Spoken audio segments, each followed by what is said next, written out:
Hello, good morning. સો આજે માક્ષર મહિનાના શુક્લ પક્ષની એકાદશી એટલે મોક્ષદા એકાદશી, જેને આપણે ગીતા જયંતિ તરીકે પણ ઓળખીએ છીએ. What is Gita Jayanti?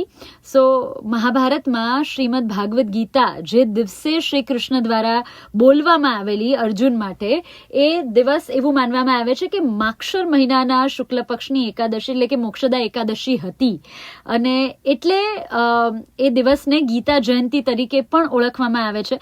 That is ગીતાજીઝ birthday, તમે એને મોડર્ન લેંગ્વેજમાં એવું કહી શકો. એક બહુ ઇન્ટરેસ્ટિંગ વાત છે ભગવદ્ ગીતાને લઈને કે એ એક વાર નહીં પણ 2 વાર ઉચ્ચારવામાં આવેલી. નોટ એક્ઝેક્ટલી ભગવદ્ ગીતા પણ ગીતાજી. સો વાત એવી છે કે મહાભારતનું યુદ્ધ પૂરું થયું એના પછી શ્રી કૃષ્ણ જ્યારે હસ્તિનાપુરથી દ્વારકા પાછા જઈ રહેલા, ત્યારે અર્જુને શ્રી કૃષ્ણને કહ્યું કે ભાઈ પ્રભુ, તમે જે ગીતા કહી સંભળાવેલી યુદ્ધના મેદાનમાં, મને અત્યારે યાદ નથી, તમે મને ફરી વારે કહી શકો?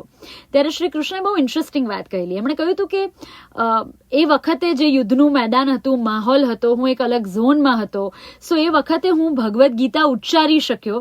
કદાચ એ સેમ વસ્તુ ફરીવાર ઉચ્ચારવી મારા માટે પણ શક્ય ન બને, but since you have mentioned, હું ફરી એકવાર ગીતાનો સાર તમને કહેવાની કોશિશ કરું, અને એ બીજી વાર જે ગીતા કહેવાય એ અનુગીતા તરીકે ઓળખાય છે.